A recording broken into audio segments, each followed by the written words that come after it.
Look, I'm not saying I plan to become the Galactic Coalition's unofficial pain management instructor. That would imply I had some kind of foresight, which anyone who knows me will tell you is absolutely not my forte. I'm Jake Morrison, diplomatic attaché, which is a fancy way of saying I am the human who gets dragged to meetings, where everyone else could literally tear me apart without breaking a sweat. Today's meeting was in the combat briefing room aboard the Coalition flagship Indomitable, which was about as welcoming as it sounds. The Krallians were running the show at Futar.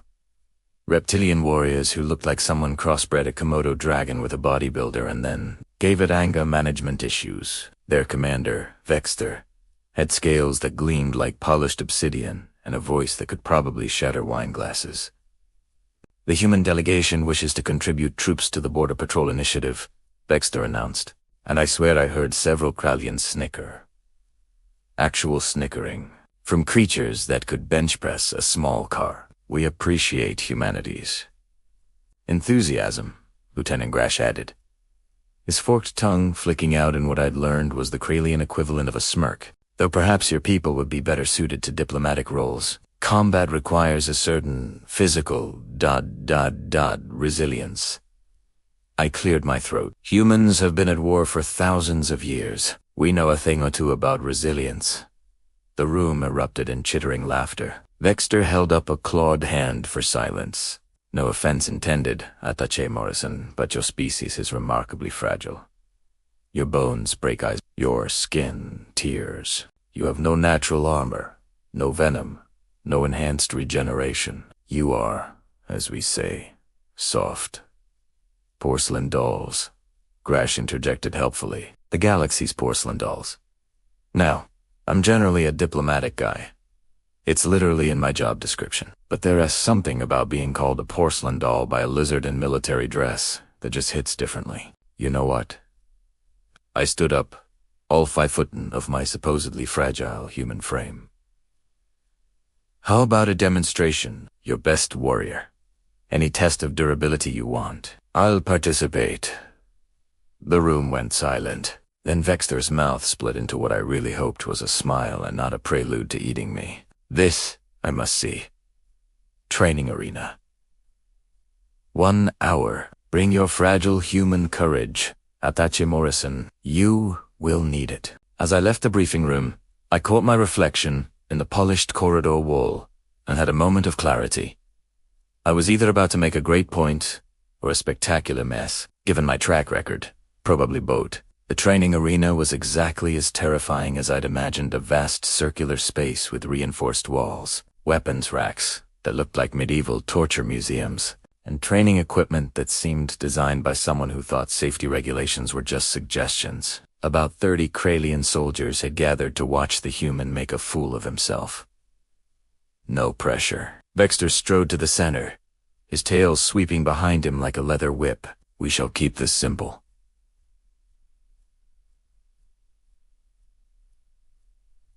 Attach. First, strike resistance. He gestured to a massive Krallian holding what looked like a metal rod. Torque will demonstrate. Torque stepped forward and assumed a ready stance. The other Krallian swung the rod into his ribs with a sound like a baseball bat hitting a side of beef. Torque didn't even flinch. He just nodded and stepped back. Your turn, porcelain doll. I took position, trying not to think about my mortality. Just so we're clear, Earth's medical insurance doesn't cover interstellar training accidents. The rod hit my ribs. Pain exploded through my chest, like someone had detonated a small firework inside my torso. I gasped, stumbled, and dropped to one knee, seeing stars that definitely weren't part of the arena lighting. The Krallians chittered approvingly. Fragile human, confirmed. I stood up. Again. Grash's tongue flicked in confusion. You wish to be struck again? Yep. That's the whole point of training, right? I resumed my stance, ribs screaming in protest. The second hit landed. This time I managed to stay on my feet, though my vision tunneled and I'm pretty sure I invented some new curse words. But I stayed up. Interesting, Vexter murmured. Second test, sustained pressure. This involved hanging from a bar while wearing progressively heavier weight harnesses.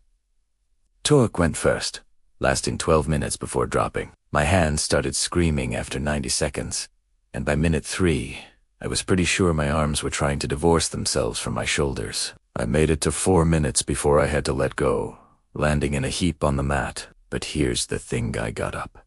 Again.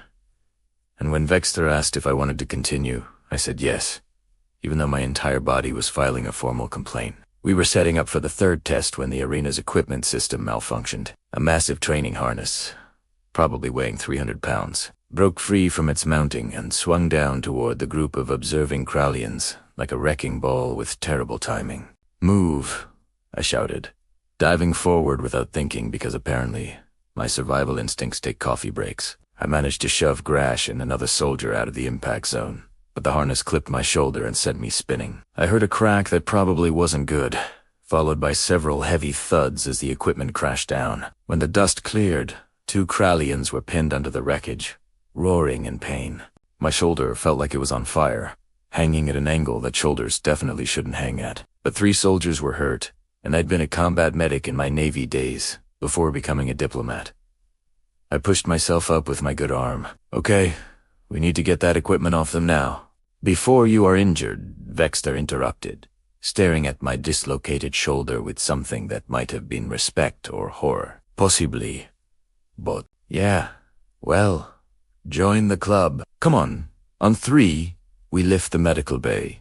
Smelled like antiseptic, and what I can only describe as alien anxiety. The ship's doctor, a multi-tentacled Quellan named Mira, was overwhelmed. 2 Krallians with broken bones, 1 with a deep laceration, Grash with a sprained ankle, and me with my shoulder doing an impression of a modern art sculpture. "Please wait," Mira said, her translator crackling with stress. "I must treat critical injuries first." The injured Krallians were making sounds I'd previously only heard in horror movies. Grass was lying on a bed, his ankle elevated, practically whimpering. The soldier with the laceration, a gash, maybe 3 inches long, on his forearm looked like he was contemplating his own mortality. I sat down on an empty bed, breathing through the pain. My shoulder throbbed with every heartbeat, but I'd dislocated this same shoulder twice before. Once skateboarding at 14, once during a training exercise at 22. I knew the drill. Morrison Vexter approached, his expression unreadable. "You should be unconscious. That injury hurts like hell." Yeah, I managed to grin.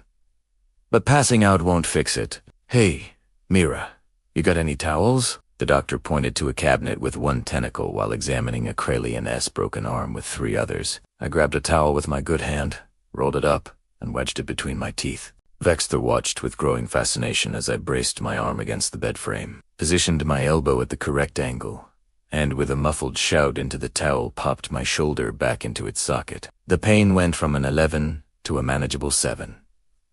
Progress. "By the void," Grass whispered from his bed. "What are you?" "A guy who's done this before." I rotated my shoulder carefully, wincing. "You okay over there? That ankle looks painful." "Painful?" Grash's voice cracked. "It is agony." "How are you speaking?" "Moving." I blinked. "It's just pain, man. It sucks, but it's not going to kill me. Your ankle's not going to kill you either." "You do not understand," Vexer said quietly. "Krallians have superior durability, but we feel pain more intensely than most species. It is our evolutionary weakness. Our armored scales protect us, but when we are injured, it is ... overwhelming." "Oh." The pieces clicked together in my head. These warriors weren't weak, they'd just never had to develop pain management because they rarely got hurt, and when they did, it hit them like a freight train. "So let me get this straight," I said slowly. "You're tougher than humans, harder to injure, but when you do get hurt, you feel it worse, correct? And you called us fragile."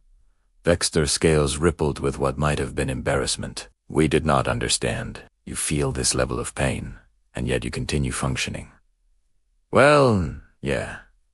What else are you gonna do?" I stood up, fighting a wave of dizziness. "Look, Grash, that ankle isn't broken, just sprained. Mira's busy, so let me show you something." I walked over to his bed, pulled out the standard issue first aid kit, and started wrapping his ankle with practiced efficiency. Elevation, compression, ice. If you've got it, the pain's going to continue for a while, but you can manage it. Breathe deeply in through the nose, out through the mouth. Focuses your mind elsewhere. Grash tried the breathing technique, his chittering quieting slightly. Pain is just your body's alarm system, I continued. Securing the wrap. It's information, not a command. You acknowledge it, treat the injury if you can, and keep moving. You don't let it run the show. The medical bay had gone completely silent except for my voice. Every Krelian was staring at me like I'd just explained quantum physics. Using interpretive dance, this is how all humans process pain, Vexter asked. Pretty much. I mean, we're not happy about it, but we're kinda stuck with these squishy bodies, so we adapt. Word spread through the Indomitable faster than rumors at a high school reunion. By the time I got back to my quarters, cleaned up, and put my arm in a proper sling, I had 17 messages waiting. 14 were from Kralian soldiers. 2 were from other species asking if the rumors were true. 1 was from my boss, asking what the hell I'd done now. Vexter summoned me to a conference room the next morning. I walked in to find 30 Kralian warriors sitting in neat rows like schoolchildren, all eyes fixed on me with disturbing intensity. Good morning. Atachi Morrison Vexter stood at attention. We request formal instruction in human pain tolerance methods. I stared. You want me to teach you how to hurt? We want you to teach us how to function while hurting. There is a difference. Fair point. I grabbed a data pad and pulled up my mental notes from literally every stupid decision ID made in 32 years of being human. Okay. Crash course in being a fragile porcelain doll who refuses to break. First lesson. Humans are actually terrible at physical stuff compared to most of the galaxy. Confused, chittering. Seriously? We're slow. We're weak. We have no natural weapons. We, re-endurance. Hunters, which is a fancy way of saying we re-galaxy as most annoying predators, because we just do you and stop. If our whole evolutionary strategy is, yeah, it hurts. But I'm not done yet. I started pacing, getting into it. Take human sports. We have entire activities based on deliberate pain. Boxing hitting each other until someone can't continue. Rugby. Art of organized violence with a ball. Ultramarathons running until your body starts eating itself. And then running some more. We invented ice baths and hot yoga and something called CrossFit. That's basically paying money to be tortured. A soldier raised a clawed hand. Why would anyone choose pain? Because it makes us better. Stronger. More resilient. Every human knows that growth happens outside your comfort zone. You know what we tell our children when they fall down? Walk it off. Not lie there and contemplate your mortality. Walk it off.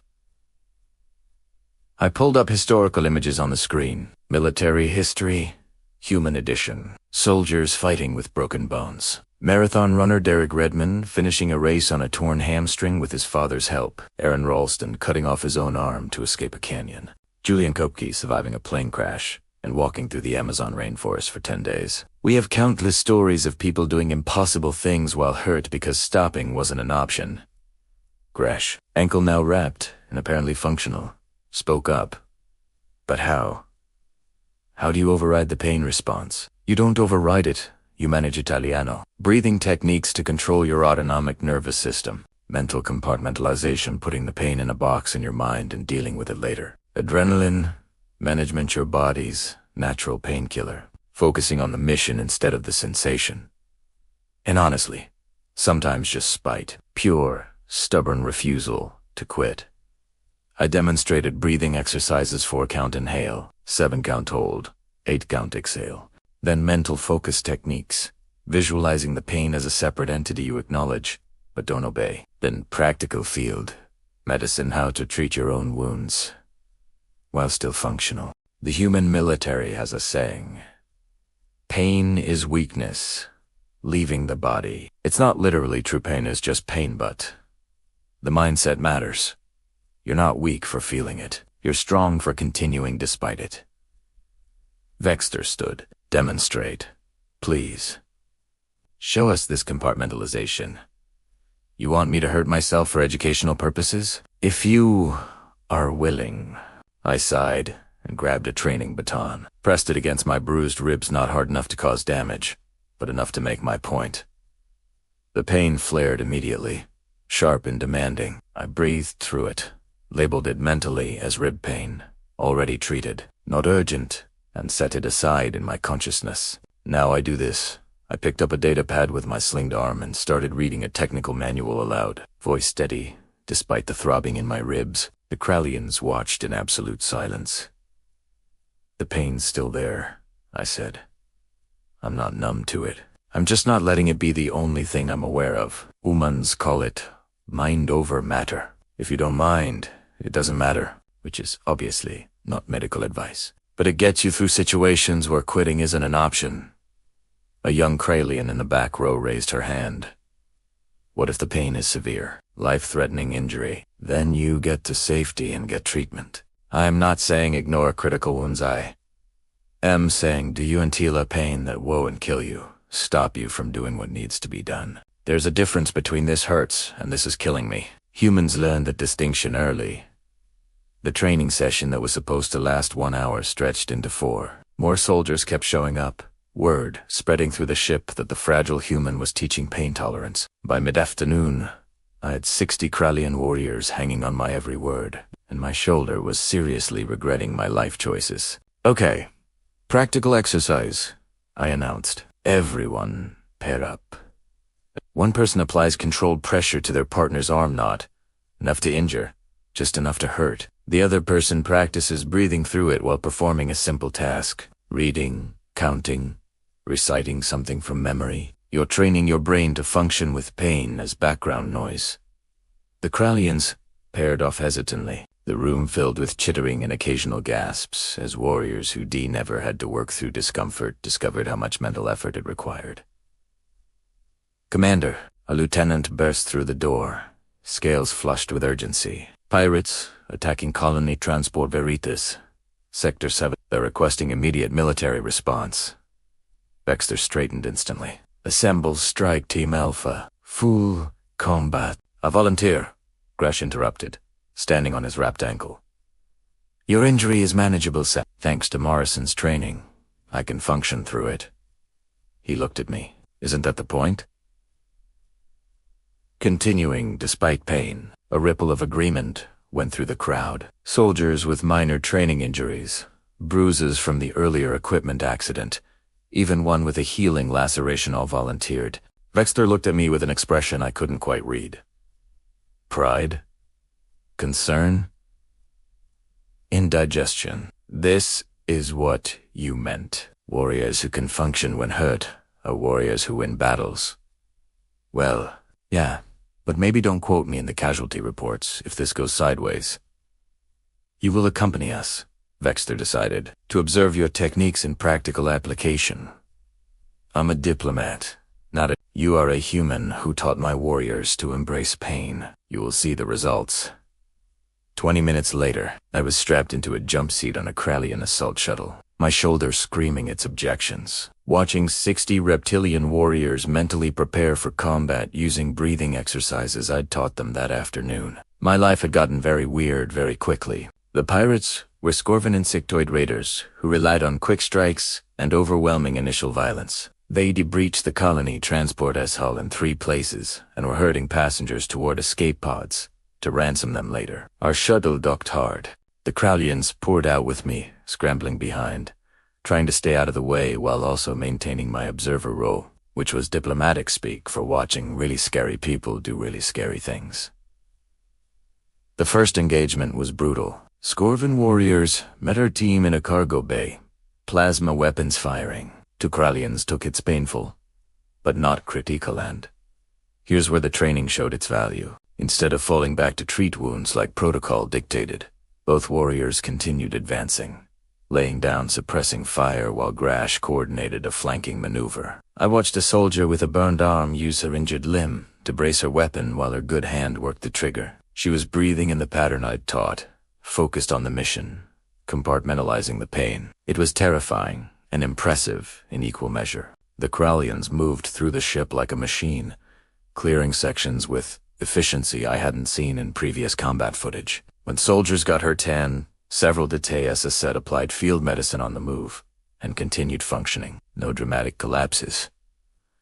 No overwhelming agony responses. Just warriors doing their jobs despite injuries that would have previously incapacitated them. We reached the main passenger compartment where the Scorven had gathered their hostages. Vexter took a plasma bolt to the shoulder during the Brescia injury I knew hurt like hell because I'd seen Kralians wounded similarly before. He roared, stumbled, and then visibly using the breathing technique steadied himself and kept advancing. The Scorven commander actually looked confused when the Kralians didn't fall back to treat wounds. That confusion cost them the fight. The ride back to the Indomitable was quieter than the trip out, but it was the good kind of quiet, the exhausted satisfaction of a mission accomplished. Medical teams swarmed to the shuttle bay, but the injuries were surprisingly light. No fatalities, no critical wounds, and several soldiers who by all rights should have been evacuated mid-mission had instead seen the fight through to completion. Mira, the doctor, glared at me with 3 of her tentacles while treating Vexter's shoulder. You taught them to ignore medical advice. I taught them to work through manageable pain until they could receive medical advice. There's a difference. A semantic one. The best kind? Vexter Sould was bandaged now, and he was practicing the breathing technique while Mira ran a tissue regenerator over the wound. Attaché Morrison. The Coalition formally apologizes for calling your species fragile. Technically, we are fragile. We're just stubborn about it. He met my eyes with surprising intensity. Fragility is breaking under pressure. Your species breaks, and then refuses to acknowledge the breaking. That is not fragility. That is something we have no word for. Spite, I suggested. Stubbornness, poor survival instincts. Resilience, Gresh interjected, limping over on his still-wrapped ankle. The ability to absorb damage and continue functioning. We thought ourselves superior because we were harder to damage. But true strength is not in avoiding injury, it is in continuing despite it. The shuttle bay had filled with off-duty soldiers all watching this exchange. My shoulder was throbbing, my ribs hurt, and I was pretty sure I'd bruised something new during the shuttle's combat maneuvers. But I stood straight. Look, I'm not saying pain tolerance makes humans special. Every species has their advantages. You guys are stronger, tougher, better equipped for combat. We just happen to be very practiced at the specific skill of being hurt and continuing anyway. Thousands of years of warfare, extreme sports, and bad decisions will do that. Admiral Krassu, the station commander at towering Quellan, whose species was known for tactical brilliance, pushed through the crowd. Morrison, the Coalition Council wishes to create a formal pain management and field resilience training program. All species, all military branches. They want you to head it. I blinked. I'm a diplomatic attaché. You were a diplomatic attaché. Now you are, and I am reading this directly from the Council's message. Honorary pain instructor and resilience specialist. You have started an interdimensional training revolution. No. I just taught some breathing exercises and told people to walk it off. You taught warriors who thought themselves unbeatable that they had a critical weakness, and then you taught them to overcome it. That is worth a dozen new weapon systems. Admiral Cross's tentacles rippled with approval. Also, you have 47 formal training requests from other species, including the Quellan Home Fleet, 3 planetary defense forces, and something called the Andromeda Fighting League, which I believe is a sporting organization. I need a drink. You need a staff, Vexter corrected. This will be a significant undertaking. I looked around the shuttle bay at the assembled Kralian warrior soldiers who'd faced down pain and won, who'd learned that being hurt and being defeated were different things. Despite my aching shoulder and the headache forming behind my eyes, I felt something like pride. Okay, I said finally, but I'm calling the program something better than honorary pain instructor. That sounds like a fetish thing. What do you suggest? Admiral Krauss asked. How about human resilience and combat psychology training initiative? Agreed. When can you start? I checked my data pad. Tomorrow I had a training request from a group of insectoid warriors called the Cheedex, who heard. about the program and wanted to learn why humans kept getting back up. Next week, a request from a crystalline species who apparently shattered easily and wanted tips on managing the psychological trauma. The week after that, 3 separate requests from species I'd never even heard of. Apparently, I already have, I muttered. Grass clasped my good shoulder carefully. You have given us a gift, Morrison. The galaxy saw humans as weak. Now they will learn the truth. You are not weak. You are simply too stubborn to admit when you should quit. That's the nicest insult I've ever received. It is how we Krallians express respect. As the crowd dispersed and the medical teams finished their work, I headed back to my former quarters, I supposed, since I apparently had a new job now. My datapad pinged with another message. The Chitix warriors wanted to know if I could teach them the human concept of no pain, no gain. I laughed, winced as my ribs protested, and typed back a response. Lesson 1, I wrote. Humans have a saying. Pain is temporary. Glory is forever. It's not true pain can last quite a while and glory is usually fleeting. But the mindset matters. See you next week. Bring ice packs. I sent the message and collapsed onto my bunk, every injury announcing itself in a chorus of discomfort. Tomorrow, I'd start planning the actual curriculum, figure out what honorary pain instructor actually meant in practice, and probably regret every decision that led me here. But tonight,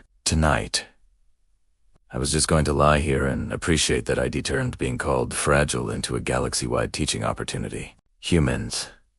We're not the strongest, not the fastest, not the most durable, but we're definitely the most stubborn. And in a galaxy full of species who could tear us apart without effort, it turns out to be worth something after all, even if it hurts. Especially if it hurts, because that's kind of our whole thing.